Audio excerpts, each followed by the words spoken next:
Agradecer a Gastón Quintans, que es presidente de la Agremiación Médica Platense, que nos atienda. Gastón, Gustavo Sacañino te saluda. Gracias por atendernos. ¿Cómo te va?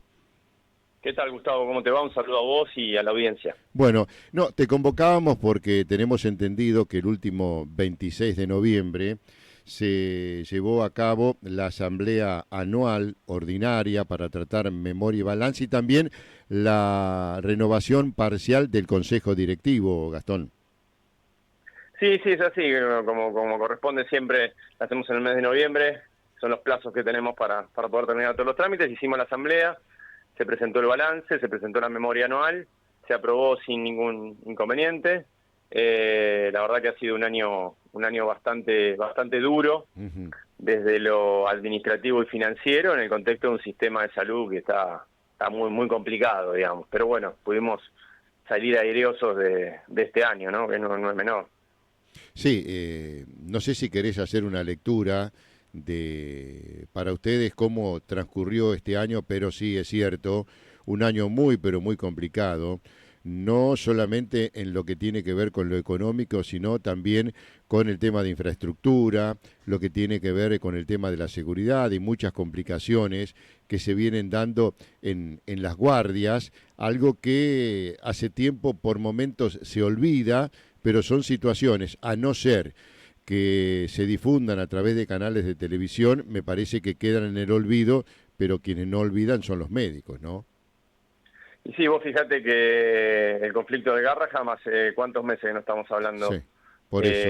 eso tuvo una solución, quizás no la más esperada, pero tuvo una solución y nadie ya a partir de que se solucionó, nadie más habló del sistema de salud y de lo que pasa. Tiene esas cosas, la salud en la población, al no ser una prioridad, si bien ha subido en la escala de prioridades de la sociedad, sigue estando cerca del puesto 10 de las preocupaciones de la gente, que Ujú. lo cual es gravísimo, ¿no?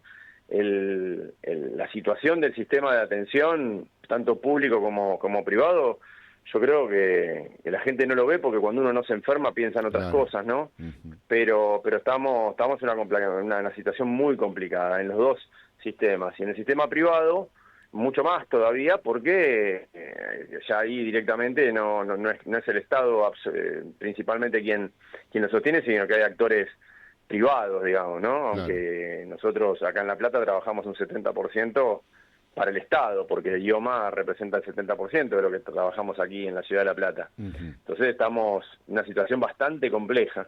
Ujú. El tema de las guardias sigue siendo una situación complicada porque hoy por hoy ahí en la ciudad de La Plata, en muchos casos hay que ver si hay guardia o no hay guardia ante una urgencia. Anteriormente era porque si trabajabas en una guardia ganabas un dinero más, pero el impuesto a las ganancias te lo quitaba, ¿no? Entonces, o sea, te pagaban más para que ganes menos y también el tema de la inseguridad. ¿Cómo es la situación hoy, Gastón? Mira, el tema de la inseguridad, lo que hay sí, hay que diferenciar lo que es el sistema público del privado. En el Sí. sistema público, el tema de la violencia en las guardias eh, se mantiene estable, digamos, es como que siempre hay episodios más Sí. violentos, la situación, ya sea desde lo cultural o la situación socioeconómica o todo el bagaje que trae desde el punto de vista social la población al hospital público no es la misma que en el sistema privado. En el sistema privado sí hay mucha más crispación, hay mucho más reclamo, hay mucha más violencia por ahí no física y una presión que se ejerce sobre los médicos de guardia que generan principalmente el rechazo de los médicos, sobre todo de los médicos más jóvenes, a ingresar a través del sistema de guardia, que es como uno entraba a trabajar en el privado, o como entra habitualmente a Sí. trabajar en el privado. Y eso genera, más la crisis económica, que hoy por hoy atender una guardia en muchos casos representa 10.000, 11.000 pesos de consulta, lo cual es algo que ya es un esfuerzo que nadie quiere hacer. Es un combo que genera que las guardias hoy en el privado estén con menos médicos que atiendan, lo cual obliga muchas veces a cerrar la guardia en determinados bloques horarios, ¿no? Claro. Sí, hemos Sobre visto. todo las pediátricas, que acá en La Plata son las que más están sufriendo. Las guardias pediátricas en La Plata Sí. son realmente un problema. Sí, eso es cierto. Y cuando uno va a una guardia, va por una urgencia. Hemos visto en muchos lugares de qué manera trabajan médicos, enfermeras y asistentes en una guardia. Cuando tenés un montón de casos, tenés que priorizar no solamente por la llegada, sino por la urgencia.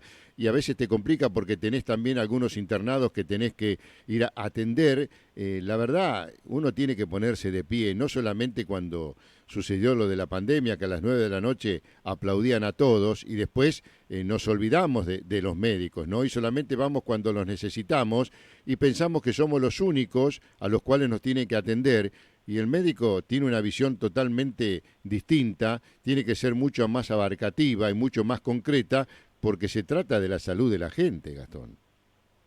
Sí, por supuesto. Yo siempre con mis pacientes uso, los pacientes que tienen algunas complicaciones, y esto es aplicable para entender los sistemas de guardia, tanto en el público como en el privado, es como tener 4 ollas con 3 tapas. El médico de guardia generalmente siempre tiene alguna olla destapada, entonces tiene que ir acomodando piezas. Cuando uno va a una guardia tiene que entender que a veces el médico está solo, es el único responsable de un montón de gente, y como decías vos, ese triage, esa valoración que se le da a los casos clínicos, a veces hacen que si vos vas por una angina y hay una persona con dolor de pecho, yo tenga que relegar la atención de la angina para poder atender el dolor de pecho. Entonces, hay que ser, yo creo que la gente tiene que tener un poquito más de conciencia en ese sentido y entender que del otro lado hay 1 o 2 médicos para 30 personas, más lo que decís vos, hay pacientes internados que también están llamando al médico que está ahí atendiendo bajo. La verdad que el estrés a las que está sometido el médico de guardia yo hice 20 años guardia, ya por suerte soy más grande y no hago más, pero la realidad es que primero que tiene una fortaleza física y mental muy grande para hacer una guardia, y después necesitamos los médicos la comprensión de la gente, no el aplauso, sino comprender que hay gente que siempre puede estar un poquito peor que nosotros, ¿no? O sea, que cuando uno va a una guardia, pero sí, hay que cuidar un poquito más al médico, me parece a mí. Hay que respetarlo un poco más y cuidarlo un poco más. Y cuando se habla de ese tema del cansancio del médico que también repercute en tener la claridad a lo mejor para atender a los pacientes. Y sí, por supuesto, es un poco lo que te decía, o sea, el médico hoy por hoy, el que trabaja en el sector privado, trabaja mucho. ¿Pero por qué trabaja mucho? Porque no tenemos salario. Nosotros si no trabajamos, yo me tomo 15 días de vacaciones, mi facturación es cero. Pero cero, literalmente cero. Entonces, ¿qué hace un médico? Tiene varios trabajos, va de un lado para el otro para poder hacer un pool de plata para incluso poder tener un resto económico para cuando no trabaja. Claro. Entonces, eso lo que hace es que el médico esté cansado, esté estresado, tenga lo que se llama el síndrome de cabeza quemada, el burnout, que genera un montón de cuestiones psiquiátricas, físicas, que deterioran la salud de los médicos, ¿no? Y yo siempre digo que cuando yo me subo al avión, quiero que el piloto del avión haya dormido 12 horas, esté descansado, alegre, contento, o sea, porque sé que me va a llevar a destino bien. Con el médico pasa lo mismo. Yo una vez, como dar un ejemplo, yo una vez interné un paciente porque tenía tal cansancio que no sabía que tenía. Entonces, no lo podía dejar ir. Digo como un ejemplo extremo, ¿no? De lo que puede sufrir físicamente un médico durante 24 horas de guardia. Sí, pero las guardias son de 12 ya. Sí, tomaste un buen recaudo ahí. Lo interno y después cuando estés bien voy a ver qué tiene. No lo dejaste ir. Sí, claro, sí, por supuesto, porque no sería una responsabilidad, pero no tenía la mente bloqueada del cansancio que tenía. Entonces, es realmente muy... Por ahí hay que preguntarle al médico si está cansado, o cómo está, si pudo dormir, y conocer un poquito más cuál es la situación del médico que tenemos enfrente, ¿no? Claro, pero uno llega ahí, una vez que te atendió, se olvidó del médico, se va y no le importa absolutamente nada. Hay una gran irresponsabilidad y egoísmo que a veces se puede entender por la dolencia que uno tiene, la preocupación, pero me parece que la empatía nos tiene que nuclear a todos, ¿no? Sí, por supuesto. Aparte, no creo que haya ningún médico que no le interese curar a un paciente. O sea, eso es así. Y a veces... el médico también tiene mala cara, porque a veces el médico tiene problemas familiares, a veces el médico le duele la cabeza. Nosotros trabajamos mucho en estado de enfermedad, o sea, yo me levanto con fiebre, me tomo un paracetamol y voy al consultorio. ¿Está mal? Sí, está mal, pero bueno, suspender una agenda de consultorio a veces es mucho más complicado por los mismos pacientes que que ir a trabajar y soportar esas 5 horas de consultorio. Un poco eso nos lleva el trajín diario, ¿no? de nuestra profesión. Seguir trabajando a pesar de estar enfermos. Claro. Gastón, a lo mejor me adelanto mucho con esta pregunta, pero pensamos que no va a llegar, pero la jubilación en algún momento llega, ¿no? El tema de los médicos, los aportes y eso que te representa sobre el final de una jubilación. No sé si me adelanto mucho, pero a lo mejor podés conocer algunos casos y de qué manera se maneja. Mira, nosotros los médicos estamos por ley obligados en la provincia de Buenos Aires a aportar a la caja de previsión y seguro médico, Ajá. lo cual nos permite acceder a una jubilación que hoy por hoy está pasando los 700.000 pesos, 700, 800.000 pesos. No sé cuál es el último valor, porque no lo revisé, porque hubo una asamblea hace poco, Sí. pero para un aporte mensual que estamos haciendo hoy por hoy de 210.000 pesos por la cuota, Sí. más el 5% de todo lo que trabajamos, ¿no? O sea, eso es lo que nosotros hoy estamos aportando, para lo cual vamos a recibir. Aquellos que tenemos la suerte de trabajar para el Estado, vamos a tener una doble jubilación, que tampoco va a ser una cosa excepcional. Digamos, hoy por hoy el sueldo de un médico en el hospital público ronda el 1.200.000. Sí. O sea, no, ese es lo que estamos cobrando en el hospital público, ¿no? Y la jubilación será un 70-80% de eso, así que, pero no todos los médicos trabajan para el Estado, por lo cual su única jubilación va a ser la que brinde la caja de previsión y seguro médico. Sí. Así que ese es el estado al que aspira un médico cuando termina su etapa laboral, ¿no? Cuando pasa a la jubilación. Por eso que también a veces uno tiene que ir haciéndose algún recurso, Claro. si tiene la suerte, que hoy por hoy es cada vez menos, de poder hacerse un ingreso, invertir en algo, pero cada vez sí se hace mucho más difícil, mucho más difícil. Hoy por hoy ningún médico, en la gran mayoría de los médicos, no puede decir, che, bueno, me compré 3 departamentos y vivo de renta. No, eso ya no existe más. Claro. Entonces hoy por hoy estamos más viviendo el día a día, con ese futuro que vos decís. Siempre estamos mirando de reojo el futuro, ¿no? Médicos que trabajan hasta los 70, 75 años, eso se está viendo muchísimo. Cierto. Muchísimo. Sí, no, yo te hacía esa pregunta para que la gente realmente entienda cuál es la situación, porque uno se cree que el médico gana mucho dinero y tiene una vida ostentosa, y es todo lo contrario, con mucho esfuerzo, con mucho trabajo, mucha dedicación y mucho estudio también, ¿no? Porque no solamente el médico cura, y para eso tiene que estudiar y actualizarse permanentemente, ¿no?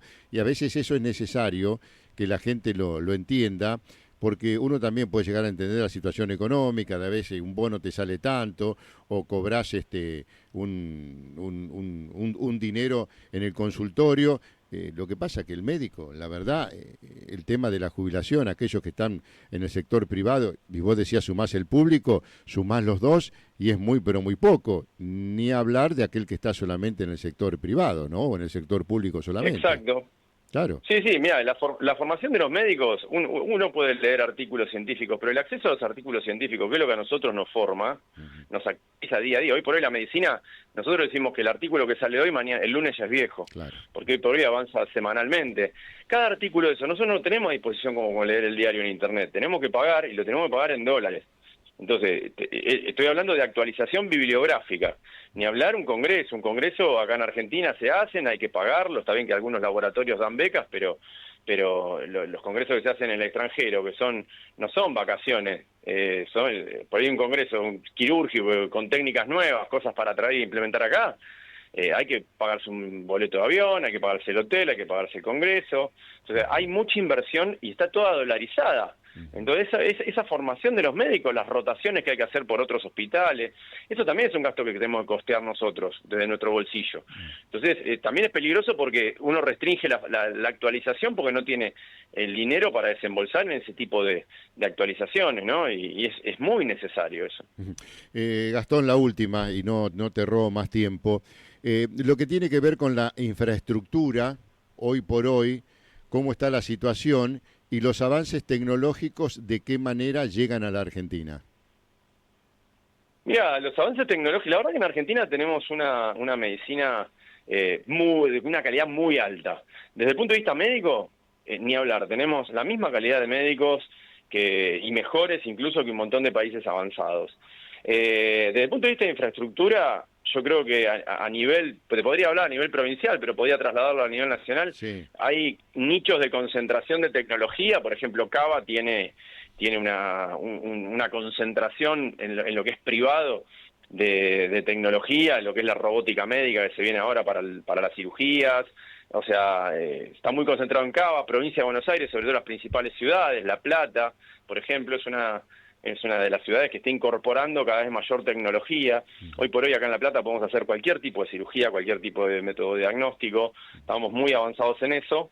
Pero sí, eso estamos hablando del sector privado. En el sector Sí. público estamos igual, o sea, no hemos avanzado en grandes, digamos, en grandes avances tecnológicos, digamos, ¿no? Porque, a ver, lo que es robótica, todas estas cosas todavía no se están implementando, pero bueno, la calidad humana está. Lo que Sí. tenemos es, como digo, la infraestructura un poco limitada. Gastón, ¿algo que haya quedado en el tintero? No se me ocurre, porque viste que cuando uno empieza a hablar de esto, a mí me apasiona Sí. hablar de esto, Y a mí también. podemos ir por varios sectores. Sí, es importante que la población empiece a tener en cuenta que los médicos estamos en una situación de un poco de hastío también con respecto a cómo está el sistema, Claro. con apremios económicos, porque hoy por hoy en el privado, en el público se cobra muy poco y en el privado está muy difícil la negociación y conseguir valores que realmente sean dignos, ¿no? Ya no estamos hablando de ganar plata, que sean dignos por momento, y que se fijen, porque hay cosas que los médicos están dejando de hacer porque realmente no tiene sentido hacerlas por la retribución que hay. Es muy poca la retribución que hay con la responsabilidad que uno le pone al evento. Así que nada, hacia ese camino va el sistema, y me parece que hay que hacer un sinceramiento de qué medicina queremos para la población y cuánto vale esa medicina, ¿sí? ¿Cuánto vale? ¿Cuánto tiene que cobrar un médico para darle buena prevención y buen tratamiento a la gente? Eso es una charla que no se da, Sí. no se da. Así que bueno, nada. Ojalá en algún momento se pueda dar el espacio acá para charlar lo que quieras, Gastón. Me parece que concientizar a la gente puede hacer que el comportamiento propio de la gente pueda llegar a ser diferente y exista más empatía, y eso le permita al médico actuar de una forma correspondiente a lo que está viviendo, ¿no? El cansancio, alguna enfermedad, la saturación y todo eso. Te agradezco este contacto y cuando lo creas conveniente lo reanudamos. Dale, bueno, muchísimas gracias por llamar y por estar siempre atento a esta problemática. No, gracias a ustedes, a los médicos, que siempre estamos en deuda, por lo menos es mi pensamiento, y espero que Bueno, muchos coincidan en eso. sí, hay que reclamar al gobierno, hay que reclamarle Sí, tanto por la salud pública como la privada. La gente tiene que reclamarlo. Si el pueblo no reclama, sí. el gobierno no se entera. Gracias, Gastón, un abrazo grandote. Un abrazo, hasta luego. Hasta luego. Gastón Quintans, que es presidente de la Agremiación Médica Platense. Bueno, era el tema memoria y balance, pero sabemos que estas cuestiones es interesante charlarla, tener la voz de los médicos para entender realmente cuál es la situación.